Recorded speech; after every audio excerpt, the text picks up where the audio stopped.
Je vais vous faire un bref résumé des principaux éléments, des principales idées et concepts que vous trouverez sur le site, surtout pour ceux qui ne connaissent pas du tout.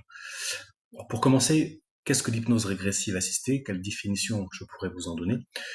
On pourrait dire que c'est comme un échange, un dialogue, une discussion entre une partie physique incarnée, le sujet, client ou cliente, qui donc va faire une demande pour faire une session, et donc un dialogue entre cette partie physique et sa conscience, sa partie subliminale, son moi supérieur. En spiritualité, on pourrait utiliser le terme d'esprit, par exemple. Donc, ce dialogue, quel est son but?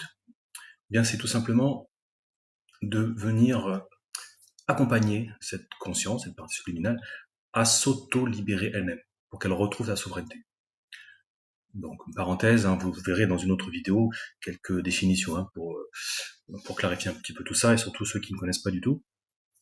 Donc le but, c'est ça, c'est vraiment d'aller observer la situation de cette conscience, et de l'aider ensuite à s'auto-libérer, tout simplement.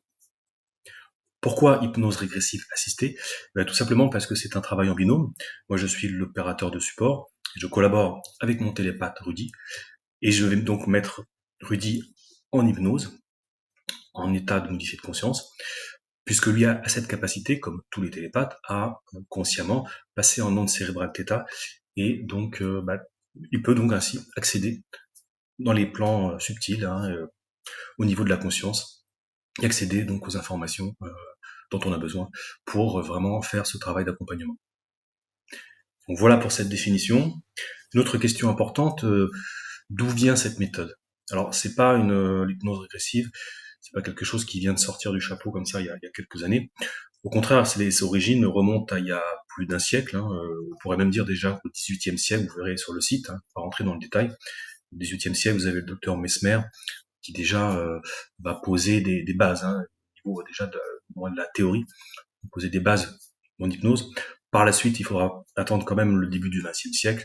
Vous verrez, c'est vraiment tout un tas de personnages, de psychologues, de docteurs, de psychiatres, qui travaillent sur cette méthode, qui vont la développer, qui vont expérimenter et qui vont petit à petit arriver à cet outil, l'hypnose régressive, donc la faculté, la possibilité plutôt de régresser donc dans des vies antérieures, d'aller voyager dans l'invisible.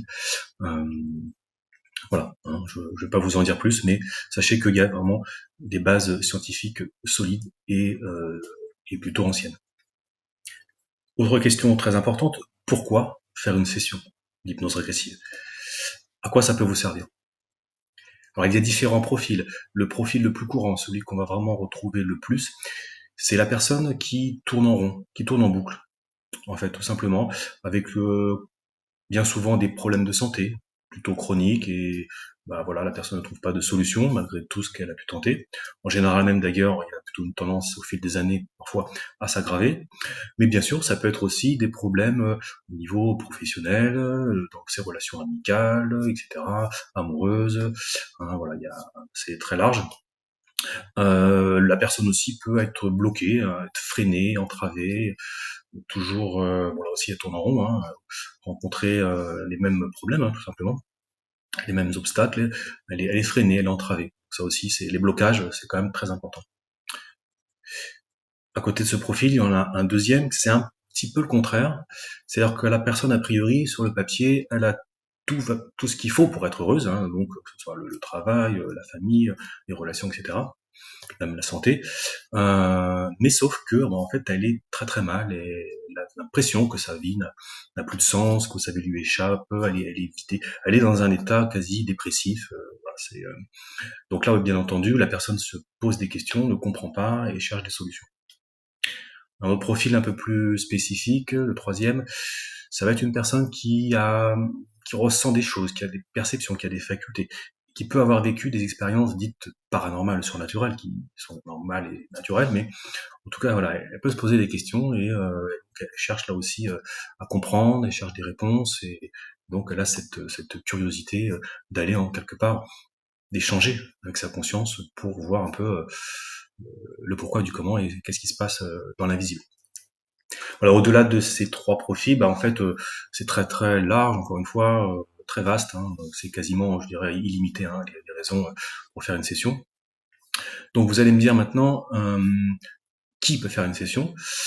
Là aussi, il y a quasiment aucune limite puisque je rappelle qu'on peut faire une session pour une personne, pour un être humain, incarné. Donc là, il n'y a aucune limite d'âge ou quoi que ce soit, hein. Ça peut être d'un nouveau-né jusqu'à une personne âgée. Mais également, on peut faire une session pour un animal, une conscience animale, de la même manière. Bien entendu, le déroulement de la séance est un peu différent. Et même, une session également pour une âme, pour une conscience, pardon, désincarnée, donc un défunt. Donc c'est tout à fait possible. Évidemment, c'est la famille, un proche, bien souvent, qui va demander la session. Donc voilà aussi, ça peut être très intéressant pour aller voir la situation de cette conscience désincarnée. Donc comment ça se passe, comment ça marche? Juste une trame du déroulé d'une séance. Le sujet, hein, le client, la cliente, vient avec ses problématiques, hein, qu'on appelle aussi point de référence. On lui laisse un temps de parole, un temps d'échange. Ensuite, il coupe son micro. Moi, de mon côté, je mets Rudy en hypnose.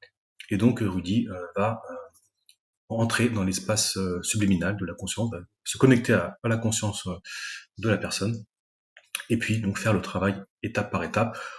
En gros, il y a une phase d'exploration, d'observation.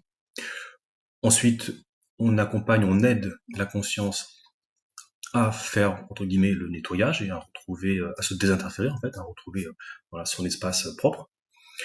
Ensuite, la plupart du temps, mais pas toujours, on peut avoir besoin, on peut régresser, donc, dans le passé, quand c'est le cas, au moment où la conscience a perdu sa souveraineté.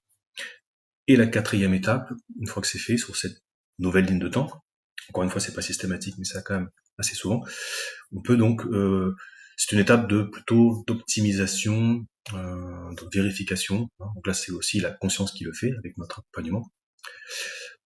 Et puis, donc, à la fin, une fois que c'est terminé, voilà, on conclut la séance et on va vérifier sur cette levée de temps, dans le futur, un petit peu voir quelle est la situation, les potentialités sur cette levée de temps. Donc voilà en gros le déroulé. Comptez à peu près en tout 1 heure et demie, quelque chose comme ça. Nous on se prévoit des plages de 2 heures, hein, par session. Vous, pendant ce temps-là, qu'est-ce que vous avez à faire? Tout simplement écouter, observer, et puis être à l'écoute de vos ressentis. C'est tout, ni plus ni moins. Avant de conclure, un mot sur l'intégration d'une session, on appelle ça la métabolisation. Il faut savoir que c'est un processus qui dure plusieurs mois. En moyenne, on va trouver 1 an, ça peut être un petit peu moins d'1 an, un petit peu plus d'1 an, c'est variable. Au bout de quelques mois, je vous dirais 3-4 mois en général, il y a déjà des changements importants dans la matière, dans la partie physique incarnée. Donc voilà pour ce bref aperçu. Je vous invite vraiment à visiter notre site. Si vous avez des questions, des commentaires, n'hésitez pas à le faire. Si vous voulez faire une session, contactez-moi directement. Je vous laisse liker, partager, vous abonner si c'est pas fait. Merci pour votre écoute. À très bientôt.